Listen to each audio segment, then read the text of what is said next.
సంవత్సరాల తరబడి ఎన్ని మందులు వాడినా మీ మోకాల నొప్పులు తగ్గట్లేదా? ప్రాణ పెయిన్ క్లినిక్ లో అత్యాధునిక చికిత్స. Welcome to Suman TV.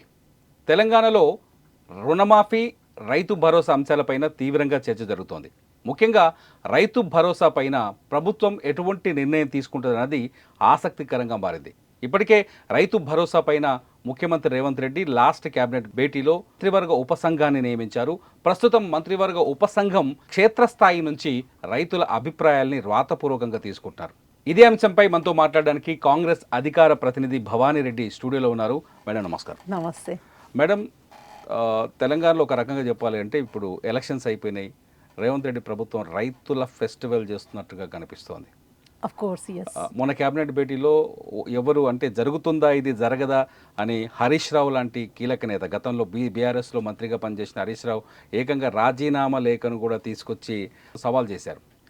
ఆ పరిస్థితుల్లో 2 లక్షల రుణమాఫీ ఒకేసారి చేస్తామని ప్రకటించారు. అయితే అతిపెద్ద క్వశ్చన్, రుణమాఫీ పైన కొంత స్పష్టత ఉంది, కానీ రైతు భరోసాని ఏ విధంగా తీసుకురాబోతున్నారు, రైతులకి ఎటువంటి భరోసాను కల్పించబోతున్నారు, నిజంగా ఈ పంట నుంచి 15,000 రూపాయల అకౌంట్లో పడతాయన్న క్వశ్చన్స్ ఉన్నాయి.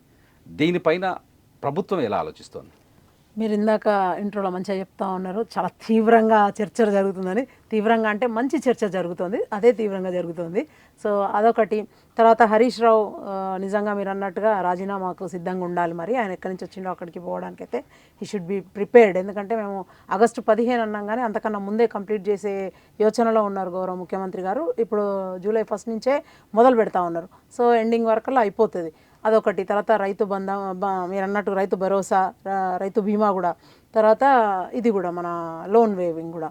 సో గతంలో కూడా ఎప్పుడు జరగనట్టుగా నా భూతో నా భవిష్యత్తు విధంగా ఉండబోతోంది. ఎందుకంటే ఇది 34 లక్షల మంది రైతులు నేరుగా దీనివల్ల లబ్ధి పొందబోతూ ఉన్నారు.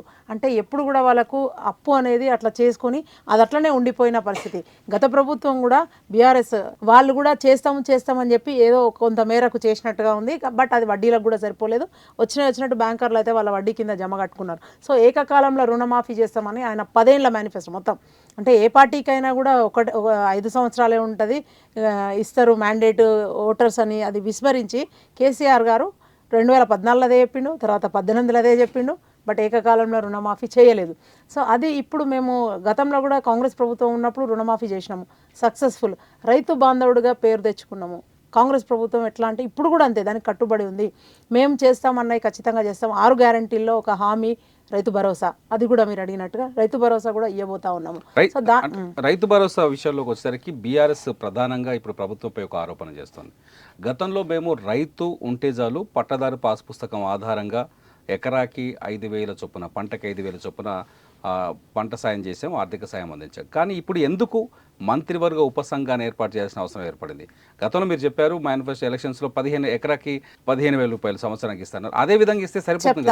అదే విధంగా ఇస్తే ఎవరు లబ్ధి పొందిన లబ్ధిదారులు ఎవరు అనేది క్వశ్చన్ షుడ్ మనమే అనుకోవాలి. ఏంటంటే తన అనుయాయులు ఎవరైతున్నారో వాళ్ళు 100 ఎకరాలు ఉన్నది బీడు భూములకు, తర్వాత గుట్టలకు, రాళ్ళు రప్పలకు. ఇక్కడ మేడ్చల్ మొన్ననే చూసినాం లెక్కలు, 1,540 మంది రైతులు మేడ్చల్ల లబ్ధిదారులు. అంటే ఇట్స్ లైక్ ఆడ సాగయ్యే భూమి ఎంత, ఎన్ని ఎకరాలకు ఏంది అనేది ఖచ్చితంగా మనము చేసుకోవాలి. అది లెక్కలు కొలతలు లేకుండా ఎట్లా పడితే అట్లా చేసి తను 100 ఎకరాలకు తన ఫామ్ హౌస్ కానీ మిగతా వాళ్ళకి కానీ తన గతంలో తన మంత్రివర్గంలో ఉన్న వాళ్ళకి కానీ తన లీడర్లకు కానీ ఇచ్చుకున్న పరిస్థితి. ఇప్పుడు అట్లా కాదు, ప్రతి ఒక్కరికి కూడా ఫలాలందరికీ కూడా పాలన ఫలాలు అందే దిశగా రైతులందరూ కూడా నిజమైన రైతులు ఇక్కడ వాళ్ళకే అందాలి అని చెప్పి కరెక్ట్గా సాగయ్యే భూమికే మనం ఎంతైతే సాగు చేస్తున్నామో, అచ్చుకట్టి వాళ్ళు ఎంతైతే పండిస్తున్నారో పంట రైతులు, వాళ్ళ కోసమే ఇదంతా అని చెప్పేసి నిర్ణయాలు తీసుకోవాలి. తప్పదు. విధి విధానాలు రూపొందించినప్పుడు ఆయనలాగా ఒంటెద్దు పోకడ నేనే మంత్రి, నేనే ముఖ్యమంత్రి, నేనే ఇంజనీరు, నేనే అని చేయలేము ఇక్కడ. సో ఖచ్చితంగా నిపుణులు ఆయా శాఖలకు సంబంధించిన వాళ్ళు ఉంటారు, ఆ మంత్రులు ఉంటారు, వాళ్ళందరితోనే కమిటీ చేసింది. ఎప్పుడు కూడా అంతే, మనము ఖచ్చితంగా కమిటీ చేసి వాళ్ళు మంత్రులు ఇచ్చిన సూచనలు అవి తీసుకోవాలి. ఐఏఎస్లతో కూడా కమిటీలు వేయాలి. గత ప్రభుత్వంలో ఎప్పుడు కూడా ఆయన కమిటీ చేసిన పాపాన పోలేదు. కేసీఆర్ తీసుకొచ్చిన రైతు బంధుకి ఇప్పుడు మీరు తీసుకొచ్చిన రైతు భరోసాకి తేడాలేము. నేను చెప్పిన కదా, ఇవన్నీ కూడా జరగకుండా చూస్తాం. ఏవైతే చెప్పినామో ఎలాంటి భూములకు వస్తున్నాయో, పడావు భూములకు, అదేంది గుట్టలకు, రాళ్ళు రప్పలకు, అందులో సాగు చేయని భూములకు, 1000 ఎకరాలు సాగు చేయని భూములు ఉన్నాయి. సో అట్లా కాకుండా ఖచ్చితంగా సాగయ్యే భూమికి రైతు అనేవాడికి, నిజమైన రైతులకు, అందులో పంట పండించిన రైతులకు ఇది వచ్చే అవకాశం ఉంటుంది మా ప్రభుత్వంలో. సో ఖచ్చితంగా మేము మొదలే చెప్పినాం, ప్రజాపాలన అన్నము ప్రజలకు అనుగుణంగానే ఉంటుంది. అందుకనే దానిలో మంత్రివర్గ భేటీ చేసినాము, అదే కమిటీ చేసినాము. సో వాళ్ళు నిర్ణయిస్తారు. రాబోయే రోజులలో మీరు చూస్తారు ఎంత చక్కగా అరే ఇట్లా కదా చేయాల్సింది అనేది ఒక అవగాహన మీకే వచ్చేస్తుంది. మీరు ఆల్రెడీ ప్రజల్లోకి వెళ్ళారు, రైతుల నుంచి కొంత అభిప్రాయాలు సేకరిస్తున్నారు, ఎటువంటి సలహాలు అందుతున్నాయి? అందుతున్నాయి అంటే కొందరు దే ఆర్ సేయింగ్ లైక్ 5 ఎకరాలకు కట్ ఆఫ్ పెట్టండి, 3 ఎకరాలకు పెట్టండి, 10 ఎకరాలకు పెట్టండి, అందరికీ ఇవ్వండి అని కొందరు. లేదంటే ఎంత ఉన్నా సరే ప్రతి రైతుకు సపోజ్ నేను ఉన్నాను, నాకు 20 ఎకరాలు ఉందనుకోండి, 10 ఎకరాలకైతే ఇవ్వండి, మిగతాది అంటే అందరితో పాటు నాకు అన్నట్టుగా కొందరు కొన్ని రకాలుగా వస్తూ ఉన్నాయి. సో అవందరినీ కూడా సూచనలు తీసుకుంటారు. బట్ మెజారిటీ ఆఫ్ పీపుల్, ఎక్కువ మంది రైతులకు న్యాయం చేసే దిశగానే ఆలోచిస్తారు. అది మంచిగా ఉంటుంది. కానీ బీఆర్ఎస్ చాలా స్పష్టంగా చెప్తుంది, ప్రభుత్వం దగ్గర నిధులు లేవు, ప్రభుత్వం గత ప్రభుత్వం ఏవైతే నిధులు ఉన్నప్పటికీ కూడా, మేము నిధులు లేకపోయినప్పటికీ కూడా, అనేక ఆర్థిక సమస్యలు ఉన్నప్పటికీ కూడా ప్రతి రైతుకి ప్రతి ఎకరాకి మేము సాయం అందించాం. ఆర్థిక సమస్యలు ఎక్కడ లేవు ఆయనకి. ఎక్కడ ఎప్పుడంటే మనం మిగులు బడ్జెట్ ఇచ్చిన రాష్ట్రాన్ని తను ఎంతవరకు తీసుకొచ్చిన 6 లక్షల కోట్ల అప్పులకు తీసుకొచ్చి ఏం చేసిండ్రు, ఒక ప్రాజెక్టు పేరు మీద ఇవాళ మొత్తానికి కూడా ఏవీ లేకుండా అన్ని బంద్ పెట్టి, ఉద్యోగాలను బంద్ పెట్టిండు, రైతులకు రుణమాఫీ బంద్ పెట్టిండు, ఆయన చెప్పినవన్నీ చేస్తాను ఒక్కటి కూడా చేయకుండా, దళిత బంధు అన్ని బంధు పెట్టి ఓన్లీ ఒక రైతు బంధు పేరు మీద, కాళేశ్వరం పేరు మీద పబ్బం గడిపి ఇన్ని లక్షల కోట్ల అప్పులు పెట్టి ఏం చేయకుండానే వెళ్ళిపోయినారు. పోనీ మన పరిణామం మనదేమన్నా మారిందా, కొనుగోలు శక్తి పెరిగిందా, కామన్ మ్యాన్ ఏమన్నా ఇంప్రూవ్ అయిందా అంటే లేదు. ఒక ఇంట్లో ఒక ఉద్యోగం ఇచ్చిన పాపాన పోలేదు, ఆ కుటుంబం ఆర్థికంగా వృద్ధి పొందిన పాపాన పోలేదు. సో అప్పులు అట్లనే ఉన్నాయి, అది అట్లనే ఉంది, ఆ సంక్షోభం అట్లనే ఉంది, రాష్ట్రం అప్పు మాత్రం పెరిగిపోయింది. అంటే ఏదైనా సరే అప్పు పెరిగినప్పుడు ఇక్కడ కనీసం సంపదనన్న సృష్టించాలి కదా, అట్లీస్ట్ ఇట్లా తీసుకురావాలి కదా. సో సంపద సృష్టించలేదు, ఇక్కడే ఉన్నాం మనం, అప్పేమో ఇట్లా పెరిగిపోయింది. సో అది జరగకుండా చూడడమే ఇప్పుడు అంటే వాళ్ళు చేసిన అప్పులను పూడుస్తూ, ఆ లోపాలను సవరిస్తూ, మళ్ళీ కొత్తగా మేము ఇచ్చిన హామీలను కూడా రైతు బంధుకు ఒక కమిటీ వేసి, రైతు బంధుకు కొన్ని రూల్స్ తీసుకొచ్చి, జనంలోకి వెళ్ళి మళ్ళీ అభిప్రాయాలు సేకరించి రైతుల్ని కొంత కన్ఫ్యూజ్ చేసినట్టు అనిపించట్లేదు? ఏం కన్ఫ్యూజ్ చేయట్లేదు, చాలా మంచి జరగాలని, నిజమైన రైతులకు చేయాలనే ఉద్దేశంతోనే ఇదంతా తప్ప నిజమైన సాగులో ఉన్న నిజమైన భూమికి నిజమైన రైతులకు చేయాలన్న ఉద్దేశమే. లేదంటే అందరూ రియాల్టర్స్ కానీ, లేకపోతే మీరు ఇక్కడ ఉన్నారు, సపోజ్ మీకు 50 ఎకరాలు ఉంటుంది అక్కడ, ఎంత దుర్మార్గం అండి. సో దాని మీద మీరు అంటే మొత్తం బతికేస్తారా? అట్లా కాదు కదా. అంటే దాని ఉద్దేశం ఏంటంటే పని కలగాలి, దానివల్ల ఆహార నిల్వలు కూడా పనిచేస్తూ వాళ్ళు పంటలు పండించాలి, ఆహార నిల్వలు పెంచాలి, మనందరికి కూడా తినడానికి కొదవ లేకుండా జరగాలి. అది కదా జరగాల్సింది. లేదంటే నాకు భూములు ఉన్నాయి, దానికి రైతు బంధు పడుతుంది, నేను మంచిగా బిందాస్గా కూర్చుంటా, సాగు చేయకుంటే ఏంది అన్నట్టుగా ఉంటుంది ఎవరిదైనా పరిస్థితి. సో మనం ఇక్కడ ఉంటాం, భూములు ఎక్కడో ఉంటాయి, అవి పడతా ఉంటాయి అకౌంట్లలో, డబ్బులు ఉన్నవాడికే మళ్ళీ వస్తూ ఉంటుంది. అట్లా కాదు, నిజంగా కూడా కష్టపడి 6 గాలం పండించే రైతుకు నిజంగా కూడా సాగయ్యే భూమికే ఇద్దామనేది ఒక విధి విధానం రూపొందిస్తారు. ఆ కమిటీ అదే నిర్ణయిస్తుంది. చాలా మంచి చక్కటి అది కూడా ఉంటుంది. రైతులందరూ కూడా మంచి లబ్ధి పొందుతారు. దీనిలో ఎలాంటి డౌట్ పెట్టుకోవద్దు. అందరూ కూడా నిజంగా కూడా రైతులందరికీ కూడా చాలా మంచిది. ఇది నిజంగా కూడా నిలిచిపోతాడు రేవంత్ రెడ్డి అనేట ఆయన, ఇవాళ చరిత్రలో నిలిచిపోతాడు. ఎక్కడా కూడా దేశంలోనే జరగలేదు 2 లక్షల రుణమాఫీ ఏకకాలంలో అనేది. గతంలో కాంగ్రెస్ ప్రభుత్వమే చేసింది ఇక్కడ తెలంగాణలోనే, ఇప్పుడైనా సరే కాంగ్రెసే చేస్తూ ఉంది. మధ్యలో వచ్చిన వాళ్ళు అట్లనే మధ్యలోనే పోయినరు, కాలగర్భంలో కలిసిపోబోతున్నారు వాళ్ళుగా. అదంతే, అది గతం.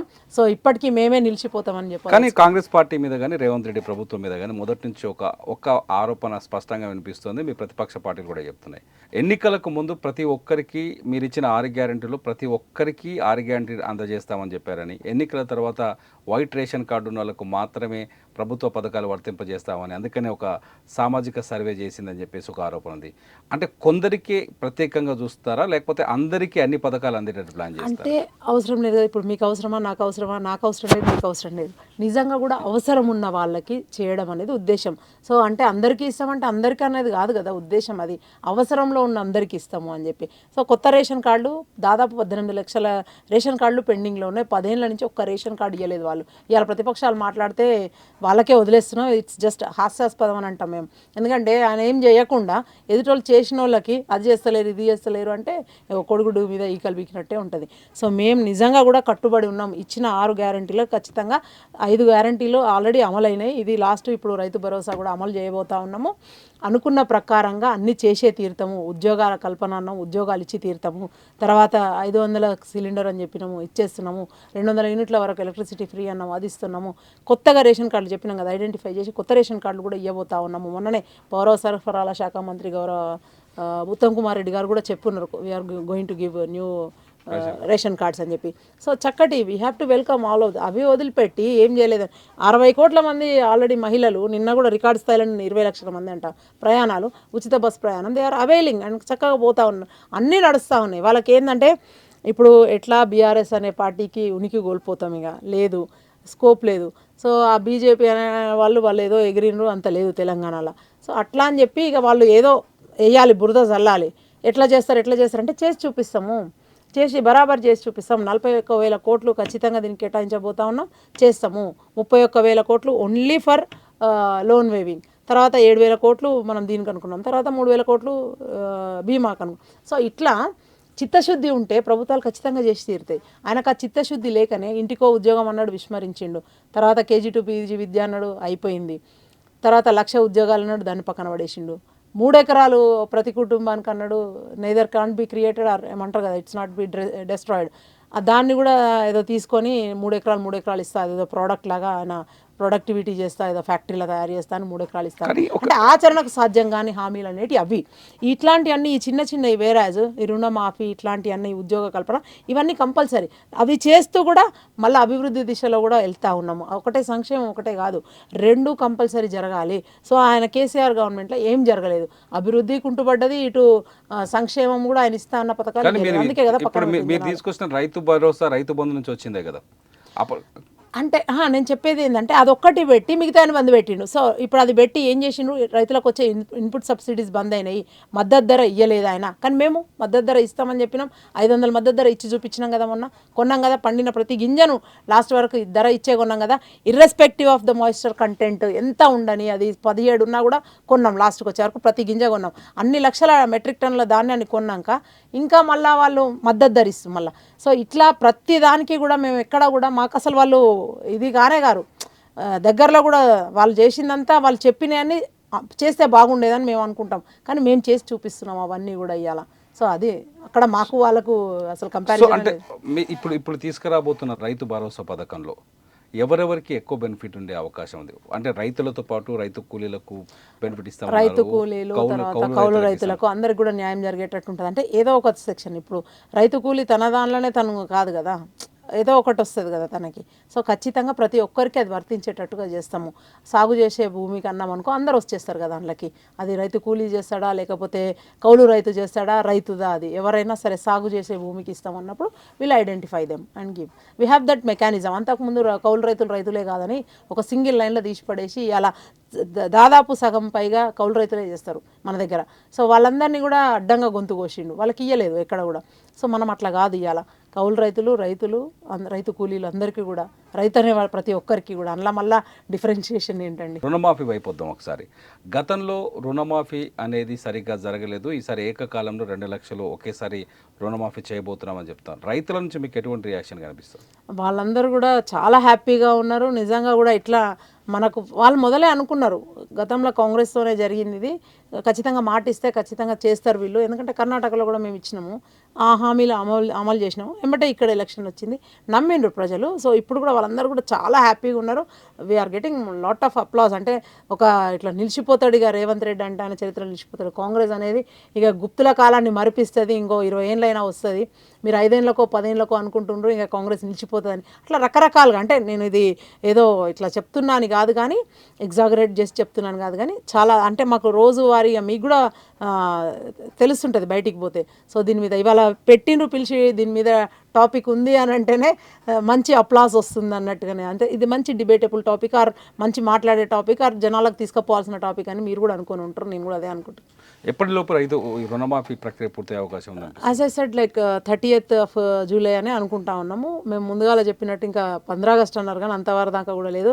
హరీష్ రావుకు 1 నెల రోజుల టైమే ఉంది నిజంగా కూడా. అదే నేను క్వశ్చన్ అదే అడగబోతున్నాను. గతంలో మీ పైన సవాళ్ళు చేశారు, హరీష్ రావు ఆల్రెడీ రాజీనామా పత్రాన్ని తీసుకెళ్లి అమరవీరుల స్తూపం దగ్గర పెట్టారు. సో నిజంగా మాట మీద నిలబడబోతుందా రేవంత్ రెడ్డి సర్కారు? ఖచ్చితంగా 100%, 100%, 200% నిలబడతా ఉంది. మా సర్కార్ ఖచ్చితంగా కట్టుబడి ఉంది, అది చేస్తూ ఉన్నాం. అందుకనే సిద్ధం చేసుకోండి రాజీనామా పేపర్లను ఆయన కూడా చెప్తాం జరుగుతుంది. ఆయన అక్కడి నుంచో వచ్చిండ్రు, కరీంనగర్ జిల్లా మా సిద్దిపేటకు వచ్చిండ్రు. సో 4 దశాబ్దాలుగా మాకు పట్టుకున్న పీడ ఇవాళకి విరగడ కాబోతుందని మేము కూడా సంతోషపడతా ఉన్నాము. పదే మేము ఊకున్నా కూడా, మొన్న మర్చిపోయి, మొన్న కూడా అంతే, అబ్బే వాళ్ళు అనగానే చేస్తారా, నేనైతే రాజీనామా పక్కా చేస్తాను, ఎందుకు అనవసరంగా కనీసం ఆగుతూ ఉంటే జనాలు మర్చిపోతారేమో అనిపిస్తుంది. పాపం ఇన్నేళ్ళు రాజకీయం చేసి ఇప్పుడు రాజీనామా చేసి పక్కకు ఉండాలంటే ఆయన కూడా చాలా కష్టం. బట్ బీ ప్రిపేర్డ్ అనే చెప్తా ఉన్నాను. చూద్దాం. మొత్తానికి మాత్రం కాంగ్రెస్ పార్టీ నాయకులు చాలా ఆసక్తితో కనిపిస్తున్నారు, కొత్త ఉత్సాహంతో కనిపిస్తున్నారు, రైతులకి చాలా బెనిఫిట్ చేయబోతున్నారని. Thank you madam, thank you very much. Thank you. Suman టీవీలో మీ పర్సనల్ అండ్ బిజినెస్ ప్రమోషన్స్ కోసం కింది నెంబర్కి కాంటాక్ట్ చేయండి.